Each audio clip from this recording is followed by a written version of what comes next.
সবাই বলে, "কিছু বলো।" কি বলবো বলুন তো? আমি তো খুব একটা বলিয়ে বিশারদ নই। কিন্তু অবশ্যই আমার নিজের জীবনের অভিজ্ঞতাগুলো শেয়ার করতে পারি। ১ম এ একটু খারাপ দিয়েই শুরু করি। খুব অল্প সংখ্যক কতিপয় লোকের কথা বলবো, যাদের দেখে না খুব অবাক লাগে, হাসি পায়, মজা লাগে। ধরুন যখন তাদের একটা সময় সেরকম কেউ ছিল না। যাদের আমি খুব কাছের মনে করি বা করতাম, ইভেন তারা তো অন্তত মনে করত। I mean দেখাতো। তো তাদের প্রচুর ভালোবাসার সাপোর্ট আমি দিয়েছি। তারপর দেখা গেল হঠাৎ করে তারা একটু আধটু জায়গা করতে পারল কি পারল না। হ্যাঁ, একটু অন্যরকম যাকে বলে অ্যাক্টিং দেখায়।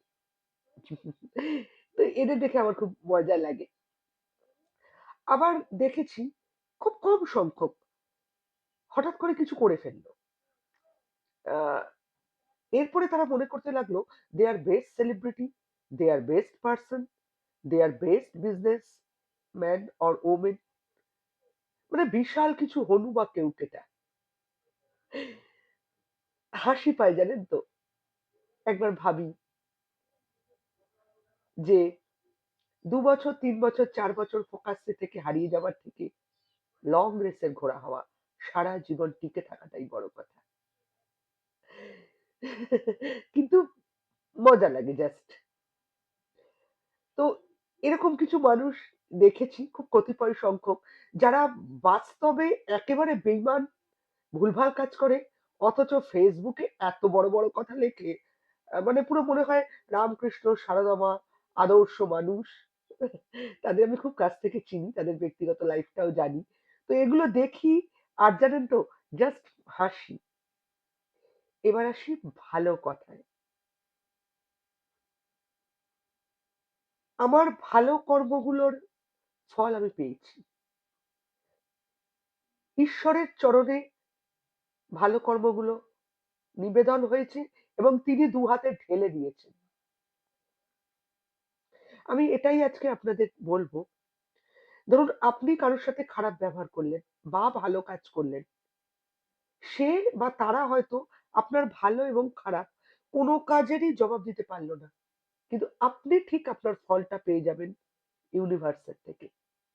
তিনি কিন্তু কোনোভাবে আপনাকে বঞ্চিত করবে না। হয়তো পরীক্ষা নিতে পারেন, লেট হতে পারে। বাট আপনি আপনার রেজাল্ট সঠিকভাবে তার থেকে পাবেন। আমার এটাই বলার ছিল আমি নিজে দেখি, খুব মজা লাগে। কিছু চেনা মানুষ হঠাৎ কিছু পেয়ে যখন নিজেকে হনু কেউকটা মনে করে অ্যা ভাও খায়, তখন খুব হাসি। আর যেইসব শিক্ষিত, বিখ্যাত, মানবিকতা সম্পন্ন মানুষেরা একদম শিশুর মতো একটা সাধারণ মানুষের মতো আচরণ করে, আর তাদের দেখে আমি শিক্ষা নিই যে মনুষ্যত্বের শিক্ষা বড় হওয়া, আসল বড় হওয়া, নিরহংকারী হওয়া, মানবিক হওয়া। তখন না এক অদ্ভুত আনন্দে মনটা ভরে ওঠে। এটাই আমার বলার ছিল বছরের শেষে।